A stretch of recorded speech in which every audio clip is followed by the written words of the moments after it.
Olá, meus amigos e minhas amigas, eu sou o professor Vinícius e este é o Alternativa Progressista.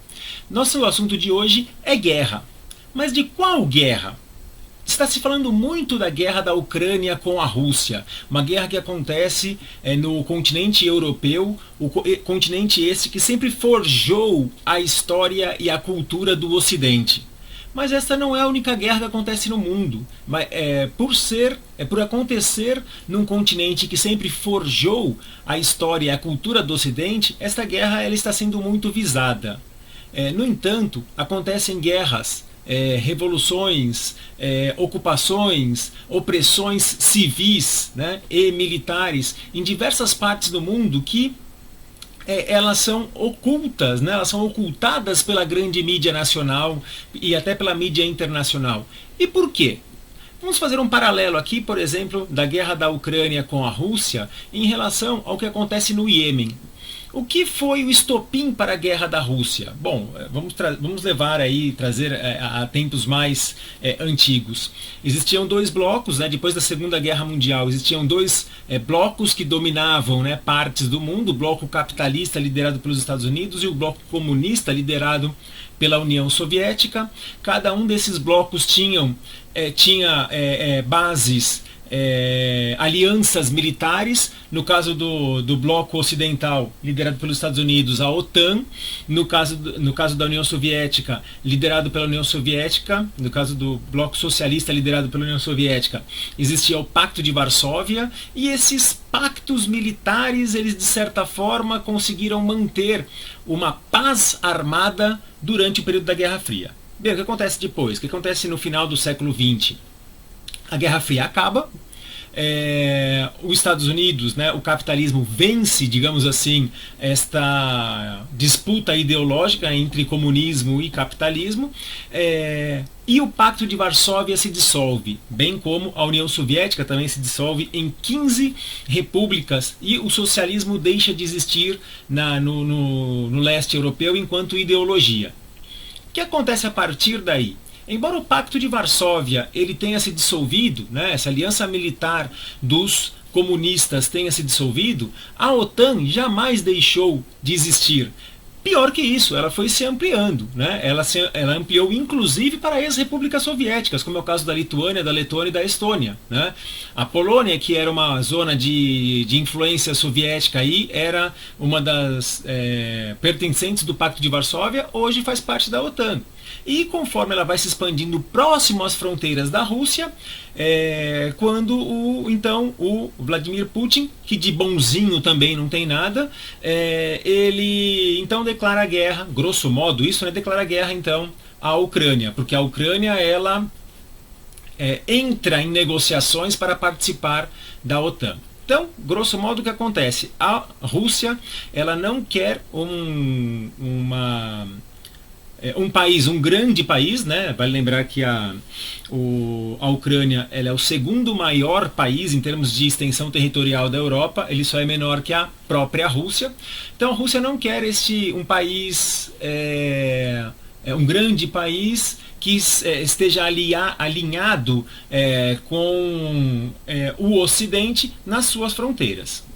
Bem, é absolutamente a mesma coisa que acontece no Iêmen, ou algo muito complicado de dizer, né, em termos estratégicos, históricos, geográficos, mas é algo muito semelhante ao que acontece na guerra do Iêmen, né, e que é possível que você, espectador, nunca tinha ouvido falar. A guerra do Iêmen ela acontece desde 2015 e fazendo o resumão do que acontece na guerra do Iêmen, o Iêmen ele é um país da Península Arábica, ele fica no sul, né, da Arábia Saudita, e a Arábia Saudita ela exerce uma influência regional naquela região. Em 2015 acontece uma revolta popular. Essa revolta popular ela é armada e é incentivada pelos iranianos, e aí sauditas e iranianos também têm rivalidades históricas, né? Eles não se dão, vamos colocar assim. E quando estes rebeldes conquistam a capital do Iêmen, a Arábia Saudita então começa a enviar tropas para o Iêmen e começa a bombardear o Iêmen, porque eles não querem um país que esteja alinhado com o Irã nas suas fronteiras. O que nós falamos, vou continuar fazendo esse paralelo, o que nós falamos hoje do Vladimir Putin? É um santo? Não, não é um santo. Ele é boa gente? Não, ele não é boa gente. Ele é ditador, ele é sanguinário, ele é cruel, ele comete um monte de atrocidades. Algo semelhante que o rei ou príncipe, né, da Arábia Saudita, que ordena ataques a civis no Iêmen, faz. No entanto, a imprensa, a mídia, ela condena veementemente o Vladimir Putin, e tem que condenar mesmo, porque ele é tudo isso que falam dele, mais e um pouco mais, mas ninguém fala absolutamente uma linha do príncipe saudita. O príncipe saudita, ele, como eu falei, né, ele ordena ataques não apenas à população, não apenas aos rebeldes, mas à população civil do Iêmen. Ele impede carregamentos de alimentos chegar naquela região. E o Iêmen hoje é o país que sofre com a maior taxa de desnutrição do mundo. Então, é uma guerra injusta, é uma guerra cruel em que a população civil sofre. Tudo o que está acontecendo com a população civil da Ucrânia está acontecendo também com a população civil do Iêmen desde 2015.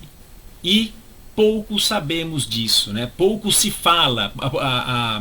A imprensa, ela dá uma nota aqui, uma nota ali, mas não tem aquele ar de indignação que a Globo passa, por exemplo, chamando até o presidente da Ucrânia, o palhaço, né, de grande estadista. Ele deixou de ser comediante para ser um grande estadista. O presidente da Ucrânia, ele foi eleito com alianças, né, fazendo alianças com neonazistas. Então não tem nada de estadista, nessa história ninguém é bonzinho. O que fica claro aqui é que quando uma guerra ela acontece no coração da Europa, né, num continente que forjou toda uma identidade e cultura ocidental, a visão do mundo sobre este fenômeno, ela é muito maior do que situações que acontecem na periferia, né, do mundo. Vamos citar um outro exemplo, Nigéria. Nigéria, desde 2009, sofre com atentados de um grupo chamado Boko Haram. Boko Haram é uma que controla boa parte do norte daquele país. Vale lembrar que a Nigéria é o país mais populoso da África, né? Com uma população de 140 milhões de habitantes. Para vocês terem uma ideia, né, de qual é a ideologia que está por trás do Boko Haram. Boko Haram significa educação não islâmica é um pecado. Eles foram responsáveis pelo sequestro de centenas de meninas e que são utilizadas como servas, entenda-se, escravas, né, nesta região do norte. E isso acontece, existe uma indignação, mas não existe uma movimentação para que essa situação ela deixe de existir. Bom, vale lembrar o que aconteceu também, né, no final do século XX, né, com o Talibã no Afeganistão. O Afeganistão ele era governado por um regime sanguinário, cruel, que foi o Talibã entre os anos de 1996 até 2001, quando eles deram guarida para o Osama Bin Laden fazer o que aconteceu, o que fez nas Torres Gêmeas. Aí os Estados Unidos invadiu o Afeganistão e varreu por um tempo, né, o Talibã daquela região. Agora, no ano passado, eles voltaram, né, para o governo. Eles estão por meio, né, de uma guerra civil. De certa forma, os americanos tiveram que sair correndo de lá, né, e eles estão lá instalados no Afeganistão novamente, cometendo lá todas as atrocidades que já cometiam no final do século XIX. E a gente não percebe hoje, né, esta sensibilização da mídia para lidar com essa situação, né, com a situação dos refugiados afegãos, com a situação dos refugiados iemenitas, né, com a situação dos refugiados da Nigéria, então temos que virar as costas para os refugiados da Ucrânia? Não, nós temos que acolher, né, esses refugiados da Ucrânia, assim como temos que acolher também os refugiados da Nigéria, os iemenitas, os afegãos e todos aqueles que sofrem qualquer tipo de lesão ao seu direito de existência. O que se espera é que não se privilegie o sofrimento de um povo em detrimento de outro, né? Sofrimento é sofrimento em todas as medidas. Então, assim, precisamos pensar no mundo como um todo, não hierarquizar o sofrimento do europeu, o sofrimento da europeia, ele é melhor que o sofrimento do africano. Não, isso não existe. Nós temos que dar sentido, né, dar razão e tentar minar toda e qualquer forma, todo e qualquer regime que fere os direitos humanos e não hierarquizar isso. Eu sou o professor Vinícius, muito obrigado por assistir esse vídeo até o final. Não esqueça de dar o like nesse vídeo. Se você não é inscrito no canal, se inscreva e até a próxima. Tchau!